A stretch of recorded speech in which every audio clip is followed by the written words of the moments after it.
श्रीचक्रवासिनी महादेवी अम्मा श्री सिंहवाहिनी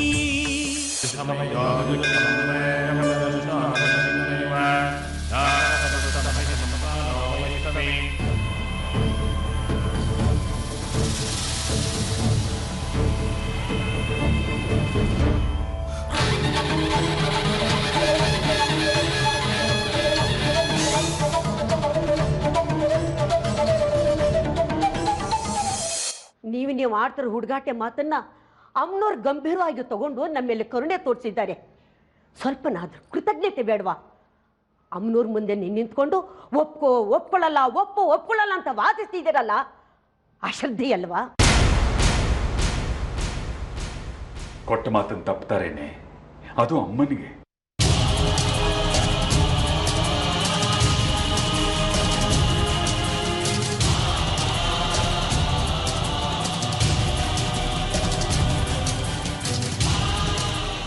ನನ್ನ ಮಗಳು ಆ ತಾಯಿ ನಂಬದೇ ಇದ್ದರೂ ಈ ತಾಯಿ ನಂಬ್ತಾಳೆ ಅಂತ ಅಂದ್ಕೊಂಡಿದ್ದೆ. ಆದರೆ ಅದು ಸುಳ್ಳು ಅಂತ ಗೊತ್ತಾಯಿತು. ನಿನಗೆ ನನ್ನ ಮೇಲೆ ಗೌರವ ಇದ್ದರೆ ಮಾತನಂತೆ ನಡ್ಕೊಳ್ಳೋಳು.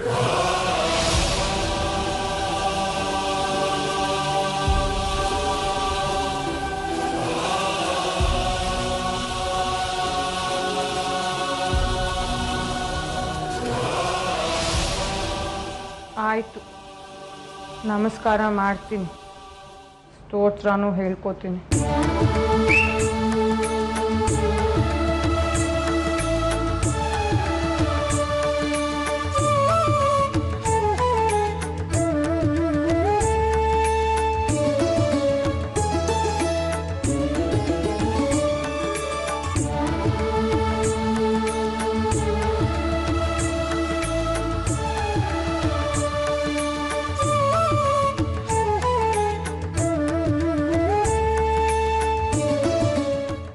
ದೇವಸ್ಥಾನದಲ್ಲಿ ಹೇಳದ್ನಲ್ಲ ಸ್ತೋತ್ರನ, ಮಾಡದ್ನಲ್ಲ ನಮಸ್ಕಾರನ, ಅದೇ ರೀತಿ ಪ್ರತಿದಿನ ಮಾಡ್ತೀನಿ.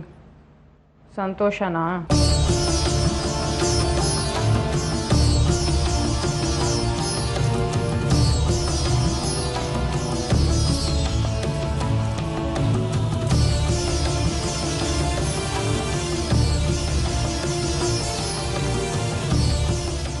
₹100 ಆಸೆ ಪಡ್ತಿದ್ಯಾ ಅಲ್ವಾ? ಭಿಕ್ಷುಕರ ತಟ್ಟೆ ಹಿಡ್ಕೊಂಡು ಅಮ್ಮ ತಾಯಿ ಅಂತ ಕಾದ ಹಾಗೆ ನೀನ್ ಹುಂಡಿ ಇಟ್ಕೊಂಡು ಭಕ್ತರ ಹಾಕೋ ದುಡ್ಡಿಗೆ ಬಾಯಿ ಬಿಟ್ಕೊಂಡು ಕಾಯ್ತಿದ್ಯಾ ಅಲ್ವಾ? ಹರಕೆ, ಕಾಣಿಕೆ, ಹುಂಡಿ ದುಡ್ಡು ಇದನ್ನೆಲ್ಲ ಭಕ್ತರ ಕೊಟ್ರೆ ಸಾಕು ಅಂತ ಕಾಯ್ತಾ ಕೂತಿರ್ತೀಯಲ್ಲ? ದುಡ್ಡು ತಗೊಂಡ್ರೆ ಸಾಲದು, ಭಕ್ತರ ಪ್ರಾರ್ಥನೆನ ನೆರವೇರಿಸಬೇಕು ಅನ್ನೋ ಜವಾಬ್ದಾರಿ ಬೇಡ?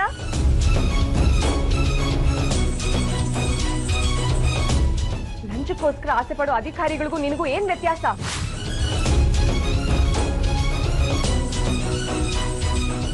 ನೀನು ನಯವಂಶಕಿ. ನಿನ್ನ ಸ್ವಾರ್ಥಕ್ಕೋಸ್ಕರ ನೀನ್ ಇಲ್ಲಿ ಕೂತಿದ್ಯಾ. ನಿನಗ್ ನನ್ ದುಡ್ಡು ಬೇಕಲ್ವಾ? ತಗೋ, ಹಾಕ್ತಿದ್ದೀನಿ.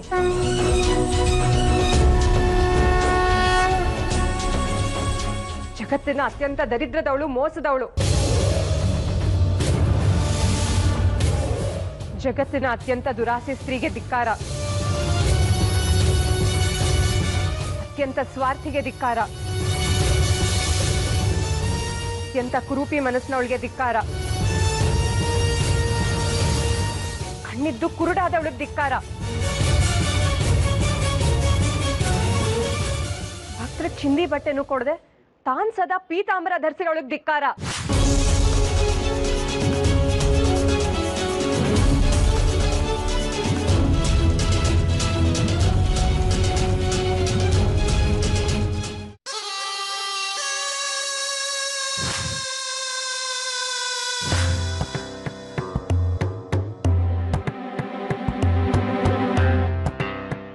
ನಿಂಗೆ ಯಾಕೆ ಅಮ್ಮನವ್ರ ಕೊಂಡ್ರೆ ಇಷ್ಟೊಂದು ಸಿಟ್ಟು?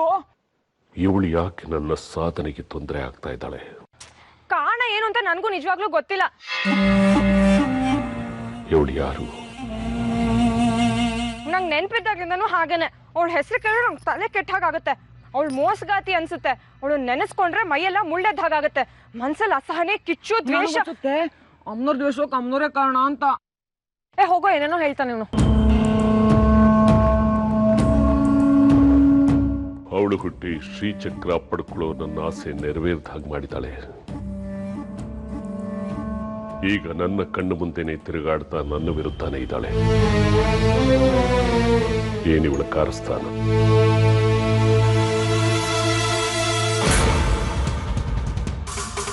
ನನಗೂ ಅವಳಿಗೂ ಈ ವೈರ ಯಾಕೆ? ಇಲ್ಲ ಕಣೆ, ನಮ್ಮಮ್ಮ ಹೇಳ್ತಿದ್ರು ಹಿಂದಿನ ಜನ್ಮದಲ್ಲಿ ಏನಾದ್ರು ತೊಂದರೆ ಆಗಿದ್ರೆ ಈ ಜನ್ಮದಲ್ಲಿ ತುಂಬಾ ಕಾಡುತ್ತೆ ಅಂತ. ಜನ್ಮ ಜನ್ಮದ ಶತ್ರು ತರ ಕಾಣ್ತಾಳೆ.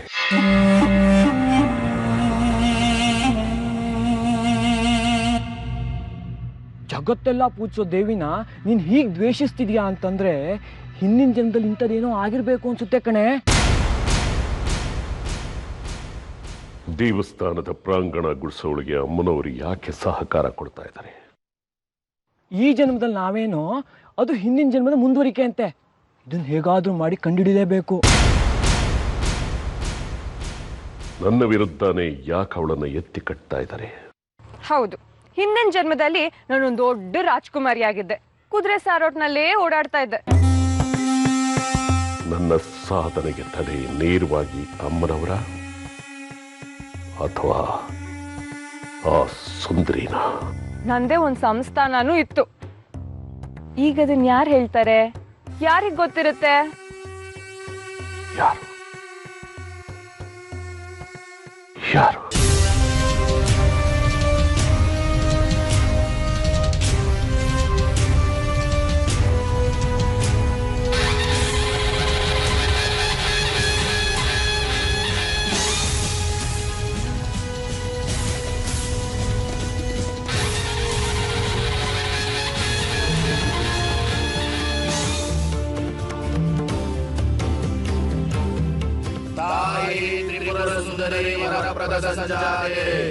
कालिनी वंश प्रदीपकी राजराजश्री मधुकेश्वर कौमारी संगीत नृत्य कोविदे सकल शस्त्र शास्त्र विद्या पारंगते रूप लावण्य संयोजित अभिनवलक्ष्मी कुमारी मयूरी देवी पराग पौवरा.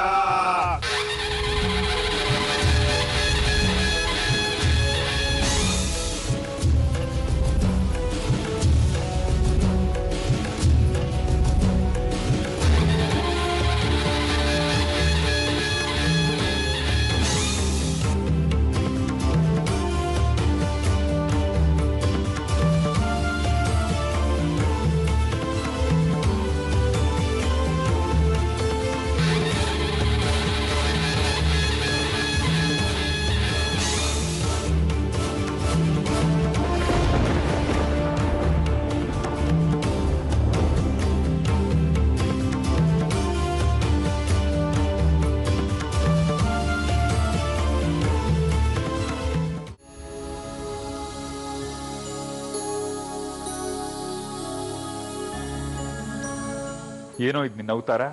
ಇಲ್ಲಿಗೆ ಯಾಕೆ ಬಂದೆ? ಅಡುಗೆ ಮನೇಲಿ ಏನು ಕೆಲಸ ನಿನಗೆ? ಸಾಲ ತೀರಿಸ್ಬೇಕಿತ್ತು, ಅದಕ್ಕೆ ಬಂದೆ. ಸಾಲನ? ನೀನು ಯಾಕೋ ಸಾಲ ಮಾಡಿದ್ದೆ? ನಾನು ತಗೊಂಡಿರ್ಲಿಲ್ಲ, ಅವರೇ ಕೊಟ್ಟಿದ್ದು. ತಗೊಂಡ್ಮೇಲೆ ವಾಪಸ್ ಕೊಡ್ಬೇಕಲ್ವಾ? ಓಹೋ, ಏನು ಶಟಕರು, ವಂಶ ಪಾರಂಪರ್ಯವಾದಿ ಕೆಲಸನ ಮಗನಿಗೂ ಕಲಿಸ್ಬೇಕು ಅಂತ ಕರ್ಕೊಂಡ್ಬಂದಿದ್ದೀರೋ? ಕಲಿಸಿ ಜೀವನದಲ್ಲಿ ತೀರಾ ಕೆಟ್ಟ ಮೇಲೆ ಸೌಡ್ತಾನೆ ಹಿಡಿಬೇಕಾಗಿರೋದು. ನಿಮ್ಮ ಹೋಟೆಲ್ ಹುಟ್ಟಿದವಕ್ಕೆ ಈ ದರಿದ್ರ ಹೆಚ್ಚೇನಲ್ಲ. ಮೀಸೆ ಬದ್ ಗಂಡ್ಸೆ ವಿದ್ಯಾ, ಇದೇ ಕೆಲಸ ಲಾಯಕ್ ನಿನ್ಗೆ. ಕಲ್ತ್ಕೋ. ಏಯ್, ನಿನಗೆ ಯಾಕೋ ಅದೆಲ್ಲ? ನಿನ್ನ ಕೆಲಸ ನೀನು ನೋಡ್ಕೊಂಡು ಹೋಗೋ. ಅದು ಸರಿ ಬಿಡಿ, ನಿಮ್ಮಂಥ ಗಂಡಸರ ವಿಚಾರ ನನಗ್ಯಾಕೆ? ಅಂಗಡಿಯಿಂದ ದಿನಸಿ ಸಾಮಾನೆಲ್ಲ ತಂದು ಇಳಿಸಿದ್ದೀನಿ. ಸರಿಯಾಗಿ ನೋಡಿ ಅದನ್ನೆಲ್ಲ ಇಡಿ. ನನ್ನ ಮೇಲಿನ ಕೋಪಕ್ಕೆ 2 ಸಾಮಾನ ಬೆಂಕಿಗೆ ಎಸ್ಬಿಟ್ಟು ಜಗ್ಗಿ ತಂದಿಲ್ಲ ನಾವು ಕೇಳಿದ ಸಾಮಾನು ಅಂತ ನನ್ನ ಮೇಲೆ ಅಪೋದ ಹೊರಿಸಿರಿ ಅಲ್ವೇನೋ? ನೀಸೆ ಹೊತ್ತು ಗಂಡಸೆ. ಅವನ ಮಾತು ಬಿಡೋ. ಯಾರ ಹತ್ರ ಸಾಲ ಮಾಡಿದ್ಯೋ? ತೀರ್ಸೋಕ್ ದುಡ್ಡು ಬೇಕೇನೋ? ಚಿಕ್ಕಪ್ಪನೇ ಕೊಟ್ಟಿದ್ದು, ತೀರ್ಸೋಕ್ ದುಡ್ಡೇನು ಬೇಡ. ಇರಿ, ಕೊಟ್ಟು ಬರ್ತೀನಿ. ಏ ವಿದ್ಯಾ, ಎಲ್ಲಿ ಹೋಗ್ತಿದ್ಯೋ? ಅದೇನ್ ಮಾಡಕ್ ಹೋಗ್ತಿದ್ಯೋ?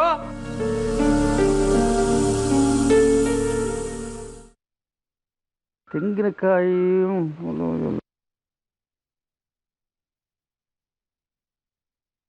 ಏನೋ ಅಕ್ಕಪಕ್ಕದ ಮನೆ ಗಂಡಸ್ರನ್ನ ಅದು ನೋಡಿ ತಿಳ್ಕೊಳ್ಳೋ, ಗಂಡಸ್ರು ಅಂತ ಹೆಂಗಿರಬೇಕು ಅಂತ. ನೀನು ನೀವು ಅಪ್ಪದಂಗೆ ಆಗ್ಬಿಟ್ಟಿಯಾ?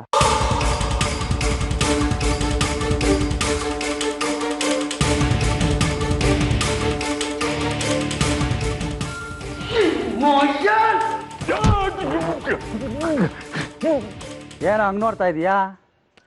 ಹೆಂಗೆ ಸಚ್ಕೊಳ್ಳೋ ಅಷ್ಟು ಹಿಡ್ಕೊಂಡು ಓಡ್ತಾ ಇದೀಯಾ? ನಿನಗ ನಿಮ್ಮ ಅಪ್ಪಂಗ? ಇಬ್ರಿಗೂ ಅಲ್ಲ, ನಿಮಗೆ. ಏನು ಹೇಳ್ತಾ ಇದೀಯ ನೀನು? ಏನಾ?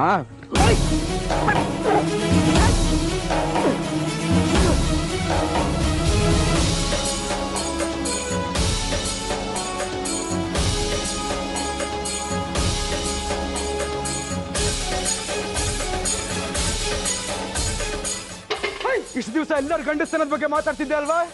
ನಾನು ನಿಂಗೆ ಅವತ್ತೇ ಹೇಳಿದ್ದೆ ನಾನು ನಮ್ಮ ಅಪ್ಪನ ಮಗ ಅಂತ. ಇವಾಗ ಮಂಗಳ ಸ್ನಾನ ಆಗಿದೆ, ಮನೆಗೆ ಹೋಗಿ ಚಿಕ್ಕಮ್ಮನ ಸೀರೆ ಉಟ್ಕೊಂಡು ಬಳೆ ತಟ್ಕೋ, ಲಕ್ಷಣವಾಗಿ ಕಾಣಿಸ್ತೀಯ. ನನಗೆ ಅಷ್ಟೇ ಹೇಳ್ತೇನೆ.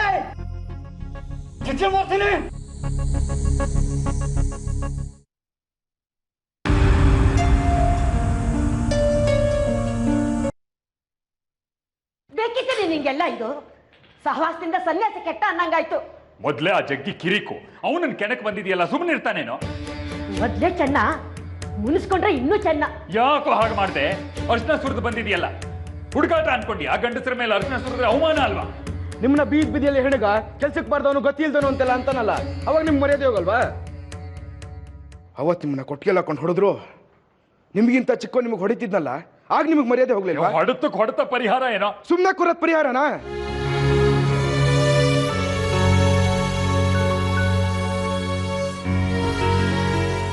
ಕಳ್ಳತನದ ಆರೋಪಕ್ಕೆ ದಂಡ ಕಟ್ಟೋಕೆ ಅಂತ ಇಟ್ಕೊಂಬಂದು ಜಮೀನ್ ಪತ್ರನ ಕದ್ರಲ್ಲ, ಆಗೇನು ಅನಿಸ್ಲೇ ಅಲ್ವಾ ನಿಮ್ಗೆ? ನಿಮ್ ಕೆಲ್ಸಕ್ಕೆ ನೀವಿರ್ಬೇಕಾದ್ರೆ ಇನ್ನೊಬ್ರನ್ನ ಕರ್ಕೊಂಬಂದ್ರಲ್ಲ, ಆಗೇನು ಅನಿಸ್ಲೇ ಅಲ್ವಾ ನಿಮ್ಗೆ?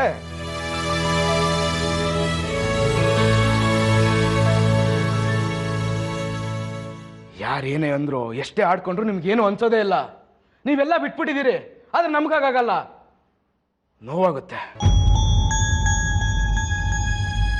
ಇದೊಂದ್ ಮಾತ್ರ ಚೆನ್ನಾಗಿ ಕಲ್ಸ್ಬಿಟ್ಟಿದ್ದೀರಾ, ಯಾರೇನೇ ಅಂದ್ರು ಟ್ರಬಲಲ್ಲಿ ಮಕ್ಕ ಹೊರ್ಸ್ಕೊಳ್ಳೋದು. ಅವತ್ತು ಅವ್ರು ನಿಮ್ನ ಹಿಡ್ಕೊಂಡು ಹೊಡಿಬೇಕಾದ್ರೆ ಸುಮ್ಮನೆ ಇರ್ಬೇಕಿತ್ತಪ್ಪ ನಾನು. ಅವ್ರು ಮಾಡಿದ ಅವಮಾನಕ್ಕೆ ಇವತ್ತು ತಕ್ಕ ಶಾಸ್ತಿ ಮಾಡಿ ಬಂದಿದ್ದೀನಿ. ಇನ್ನು ಮುಂದೇನು ಅಷ್ಟೇ, ನಮ್ಮ ಮನೆ ವಿಚಾರಕ್ಕೆ ತಲೆ ಹಾಕಿದ್ರೆ ಕೊಡ್ತಿರೋದೆ. ಹಿರೇಕಂಚಾಳಿ ಮನೆ ಮಕ್ಕಳಿಗೆಲ್ಲ ಅಂತಾರಲ್ಲ ಹಾಗೆ. ಮೊದಲು ಇವಳು ಕುಡಿತಿದ್ಲು, ಈಗ ನೀನು ಕುಡಿ. ಮನೆ ದೊಂಬರಾಟ. ನಾವು ಬಡವರು, ಯಾರು ಏನೆಂದ್ರು ಅದು ನಮಗಲ್ಲ ಅಂತ ಸುಮ್ಮನಿದ್ದು ಬಿಡ್ಬೇಕು. ಹಾಗಂತ ಬುದ್ಧಿ ಹೇಳ್ಕೊಟ್ಟು ಸಾಕಿದಿರಲ್ಲ, ಈ ಉಪದೇಶನಲ್ಲೇ ನಿಮ್ ಮಗನ್ ಮಾಡಿ. ಅಮ್ಮ ನಿನ್ ಸುಮ್ನಿರಮ್ಮ, ಇವನಿಂದ ನಮ್ಗೆ ಉಳುಗಾಲ ಇಲ್ಲ ಅಷ್ಟೇ. ನೀವು ಉಳಿಯೋ ಒಂದ್ ಕೆಲ್ಸನೂ ಮಾಡಿಲ್ಲ. ಏನೋ ಅಪ್ಪ ಮಗ ಅಹಿರಾವಣ ಮಹಿರಾವಣ ತರ ಕಿತ್ತಾಡ್ತಾ ಇದ್ದೀರಾ? ಇದನ್ನೆಲ್ಲ ನೋಡೋದಕ್ಕೆ ಬದಲು ನನ್ನನ್ನು ಕರ್ಕೊಂಬಿಡಮ್ಮ ತಾಯಿ. ಹೋಗಮ್ಮ, ತ್ಯಾಕ ಮಾಡ್ತೀಯಾ? ನಾವು ಸುಮ್ಮನೆ ಇದ್ರೆ ಜನ ನಮ್ಮನ್ನ ಕೈಲಾಗ್ದೋನು ಅಂತ ತಿಳ್ಕೊಂಡು ಕಷ್ಟ ಕೊಡ್ತಾನೆ ಇರ್ತಾರೆ. ಅದು ಅಲ್ಲದೆ ಅಪ್ಪ ಹೆದರ್ಕೊಂಡು ನಮ್ಮನ್ನು ಜನರ ಬಾಯಿ ಸಿಗಾಕೊಳ್ಳೋಗಿ ಮಾಡಿದ್ದಾರೆ. ಇವ್ರು ಸ್ವಲ್ಪ ಜೋರಾಗಿದ್ದಿದ್ರೆ ನಮ್ಮ ಸ್ಥಿತಿ ಹೀಗಿರ್ತಾ ಇರಲಿಲ್ಲ ಅಲ್ವಾ? ಅದು ನಮ್ಮ ಅಪ್ಪನ ಹೊಡೆದಿರೋರ್ನ ಸುಮ್ಮನೆ ಬಿಟ್ಟಿದ್ರೆ ಜನ ನನ್ನ ಬಗ್ಗೆ ಏನ್ ಮಾತಾಡ್ತಾ ಇದ್ರು ಹೇಳು? ಯೋಚನೆ ಮಾಡಮ್ಮ. ಅಪ್ಪಂಗೆ ಅವಮಾನ ಆದ್ರೆ ನನಗೆ ಅವಮಾನ ಆದಾಗಲ್ವಾ? ಅವ್ರಿಗೆ ಏಟ್ ಬಿದ್ರೆ ನನಗೂ ಏಟ್ ಬಿದ್ದಾಗಲ್ವಾ? ನಾನು ತಿರುಗಿ ಬಿದ್ದಿದ್ದು ತಪ್ಪು ಅಂತಾದ್ರೆ ನೀನು ಹೇಳು, ನಾನು ಅಪ್ಪನ ಥರನೇ ಎದ್ಬಿಡ್ತೀನಿ, ಯಾರೇನಂದ್ರು ಮಗ ಒರೆಸ್ಕೊಂಡು. ಏನೋ ಆಗ್ಲಿಂದ ನಾನು ನೋಡ್ತಾನೆ ಇದ್ದೀನಿ, ಅಪ್ಪನ ಹಾಗೆ ಅಂತಿದ್ಯಲ್ಲ. ಏನಾಗಿದೆ ನಿಮ್ಮ ಅಪ್ಪನಿಗೆ? ಅವನ ಉಂಗುಷ್ಟದ ಬಾಳು ಬದುಕೋಕ್ಕಾಗೋದಿಲ್ಲ ನಿಮ್ಗೆ. ನಿಮ್ಮಂತ ಕೋಟಿಗಳನ್ನ ಅರೆ ಹುಸೆನ ಕಟ್ಕೊಂಡು ಅವನು ಪಡ್ತಿರೋ ಪಾಡು ನನಗೆ ಗೊತ್ತು. ಏನೋ ಗೊತ್ತಿದೆ ನಿಂಗೆ? ನಡಿಯೋ. ಚೆನ್ನಾಗಿ ಪಾಠ ಮಾಡಿದ್ಯಾ ಮಕ್ಕಳಿಗೆ. ನಿನ್ನ ಹತ್ರ ಕಲ್ತಿದ್ದನ್ನ ನಮ್ಮ ಹತ್ರ ಬಂದು ಹೇಳಿಸ್ವೆ.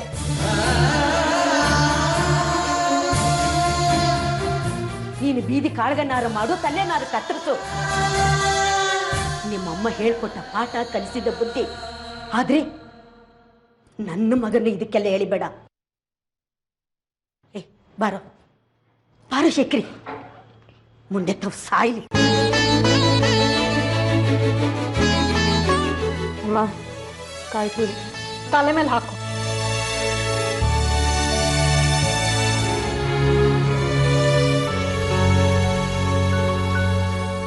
ಲೇ ಸಕೃತಾಗಿ ಬರೋ ಒಂಚೂರು.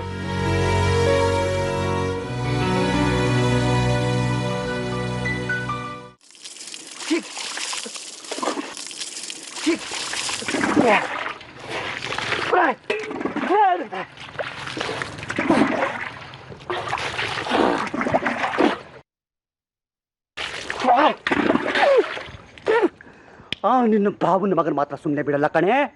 ನನಗೆ ಅರಿಶಿನ ಎರಚಿ ಬಳೆ ತೊಟ್ಕೊ ಅಂತಾನ.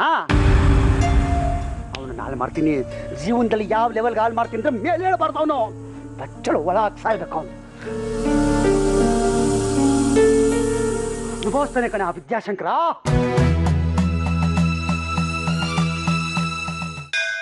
ಸುಂದ್ರಿ ತಾಯಿಗೆ ಶರಣಾದ್ಲು, ದೇವಿನ ಪೂಜೆ ಮಾಡಿದ್ಲು. ಸಾಕು, ಕೇಳಕ್ ಆಗ್ತಿಲ್ಲ. ಏನು ತಾಯಿನ ಪೂಜೆ ಮಾಡ್ದ್ಯಾ? ಅರ್ಚನೆನಾ ಬರೀ ಅಭಿಷೇಕನ? ಸುಮ್ನಿರ್ತೀಯಾ? ನೀನ್ ಮಾತಿಗೆ ತಪ್ಪಿದ್ಯಾ. ತಾಯಿನ ಹಂಗಲ್ಲ ಬಯಂಗಿಲ್ಲ. ಬೆಳಗ್ಗೆ ಸಾಯಂಕಾಲ 2 ಹೊತ್ತು ಪೂಜೆ ಮಾಡ್ತಾ ಇರ್ಬೇಕು. ನೀನ್ ಸರಿಯಾಗಿ ಆಡ್ತಿದ್ದೆ, ತಕ್ಕ ಶಾಸ್ತಿ ಆಯ್ತು ಬಿಡು. ನಂಗೆ ಕಷ್ಟ ಆದ್ರೆ ನಿಂಗೆ ಸಂತೋಷನಾ? ಖಂಡಿತ ಇಲ್ಲ. ನಿನ್ ಕಷ್ಟ ಆಗ್ಬಾರ್ದು ಅಂತಾನೆ ತಾಯಿನ ಪೂಜೆ ಮಾಡು ಅಂತ ಹೇಳಿದ್ದು. ಆ ತಾಯಿ ಕಾಪಾಡ್ತಾಳೆ. ಆ ದೇವಿ ಪೂಜೆ ಮಾಡೋದೇ ಒಂದು ದೊಡ್ಡ ಕಷ್ಟ. ಅವಳ ಹೆಸರು ಕೇಳೋದೇ ತೊಂದರೆ. ನನಗಂತೂ ಅವಳ ಹೆಸರೇ ಇಲ್ದಿರೋ ಊರಲ್ಲಿ ಹೋಗಿದ್ ಬಿಡ್ಬೇಕು ಅನ್ನಿಸ್ತಾ ಇದೆ.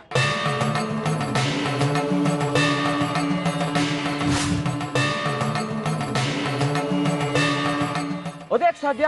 ಭೂಮಿನೂ ದೇವ್ರೆ ಅಲ್ವಾ? ಅವಳನ್ನ ಬಿಟ್ಟು ಹೇಗೆ ದೂರ ಹೋಗ್ತೀಯಾ? ಆಕಾಶ, ಬೆಳಕು, ಸೂರ್ಯ, ಚಂದ್ರ ಎಲ್ಲ ದೇವಿ ಸೃಷ್ಟಿ ಮಾಡಿದ್ದು ಅಂತ ದೇವಿ ಪುರಾಣದಲ್ಲಿ ಕೇಳಿಲ್ವಾ? ಅವಳನ್ನ ಬಿಟ್ಟು ದೂರ ಹೇಗೆ ಹೋಗ್ತೀಯಾ? ಇಷ್ಟೆಲ್ಲ ಕೊಟ್ಟವಳಿಗೆ ಒಂದು ಥ್ಯಾಂಕ್ಸ್ ಹೇಳೋದು ಬೇಡವಾ? ನಾನು ಕೇಳಿದ್ನ ನೀರು ಬೆಂಕಿ ಮಾಡು ಅಂತ. ಈ ಭೂಮಿ ಅವಳ ಒಡೆತನದಲ್ಲಿದೆ ಅನ್ನೋದಾದ್ರೆ ನನಗೆ ಭೂಮಿನೇ ಬೇಡ. ಮಾತಿಗೆ 1000 ಹೇಳ್ಬೋದು, ಆದ್ರೆ ಅವಳಿಲ್ದೆ ನಾವಿಲ್ಲ. ಅವಳಿಂದನೇ ನಾವು. ಮನೇಲಿ ಅರ್ಚನೆ ಮಾಡಿದ್ಯಾ? ನನ್ನ ಸುಮ್ಮನೆ ರೇಗಿಸ್ಬೇಡ.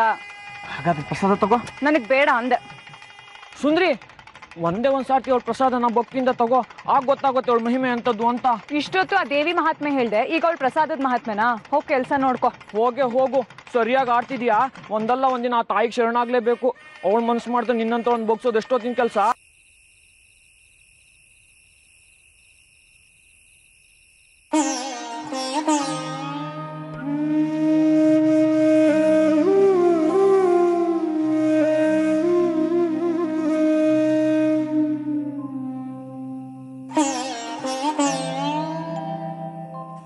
ಏನೇ ಅದು? ತೀರಾ ಅತಿ ಆಯ್ತು ಕಣೆ. ತಾಯಿ ಕಣ್ಣು ನಾಯಿ ಕಣ್ಣು ಅನ್ನೋ ಗಾದೆ. ಮಲಗಿರೋಳನ್ನ ಹಾಗೆ ನೋಡ್ತಿದ್ಯಲ್ಲ. ತಾಯಿ ಕಣ್ಣು ತಾಕಿದ್ರೆ ದೃಷ್ಟಿ ಆಗುತ್ತೆ ಕಣೆ. ಎಳೆ ಮೇಲೆ ಈ ಉತ್ಸವಕ್ಕೆ ಇವಳಿಗೆ 21 ತುಂಬತ್ತೆ. ಎಲ್ಲ ಸರಿಯಾಗಿದ್ದಿದ್ರೆ ಇಷ್ಟೊತ್ತಿಗೆ ಇವಳಿಗೆ ಮದುವೆ ಮಾಡೋ ಯೋಚನೆ ಮಾಡಬೇಕಾಗಿತ್ತು. ಎಲ್ಲಿ ನಮ್ಮ ಮನೆಯಲ್ಲಿ ಆ ಮಾತಾಡೋ ಧೈರ್ಯನೇ ಇಲ್ಲ. ನಮ್ಮ ಕಷ್ಟಗಳಿಂದ ಇವಳು ಮದುವೆ ಮಾಡಿ ಕನ್ಯಾಸರೆ ಬಿಡಿಸ್ಕೋತೀವ? ಆಗುತ್ತೆ ಬಿಡೆ. ಈ ಕಾಲಕ್ಕೆ ಅದೆಲ್ಲ ವಯಸ್ಸೇ ಅಲ್ಲ. ಇದೇ ಊರಿನಲ್ಲೇ 30 ಆದವರು ಸಹಿತ ಮದುವೆ ಆಗದೆ ಹಾಗೆ ಕೂತಿಲ್ವೇನೆ? ಅವರೆಲ್ಲ ದುಡ್ಡಿರೋರು, ಏನು ಮಾಡಿದ್ರು ಚೆನ್ನಾಗಿರತ್ತೆ. ನಾವು ಸರಿಯಾಗಿದ್ರು ತಪ್ಪೇ ಕಾಣಿಸುತ್ತೆ. ಇನ್ನು 10 ವರ್ಷ ಆದಮೇಲೂ ಮದುವೆ ಮಾಡೋದಕ್ಕೆ ದುಡ್ಡು ಎಲ್ಲಿಂದ ತರೋದು? ಇವಳು ನೋಡಿದಾಗೆಲ್ಲ ಅದೇ ಯೋಚನೆ ಆಗತ್ತೆ. ಆದರೆ ಏನು ಮಾಡೋದು? ಕೈ ನಡೆಯೋದಿಲ್ವಲ್ಲ. ದುಡ್ಡಿದ್ದವರೆಲ್ಲ ಮದುವೆ ಮಾಡ್ತಾರೆ, ದುಡ್ಡಿದ್ದಲೇ ಇರೋರು ಮದುವೆ ಮಾಡೋಕ್ಕಾಗಲ್ಲ ಅಂತ ಅನ್ಕೊಂಡಿದ್ಯಾ? ಹಾಗಲ್ಲಂತ.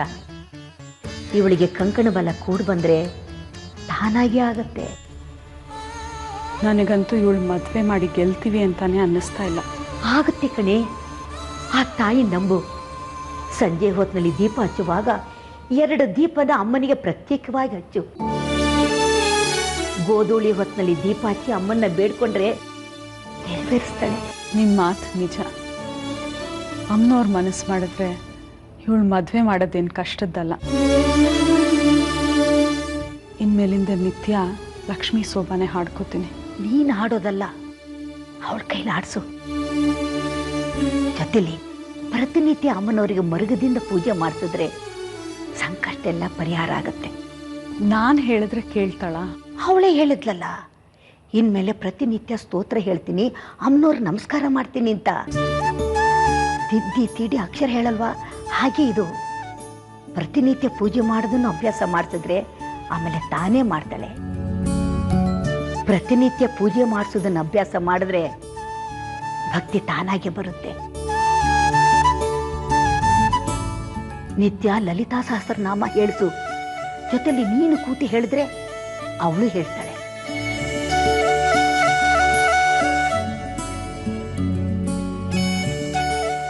ಒಂದು ವರ್ಷದಿಂದ ಒಂದೇ ಸಮಯ ಅಮ್ಮನವ್ರನ್ನ ಬೈತಾ ಇದ್ಲು.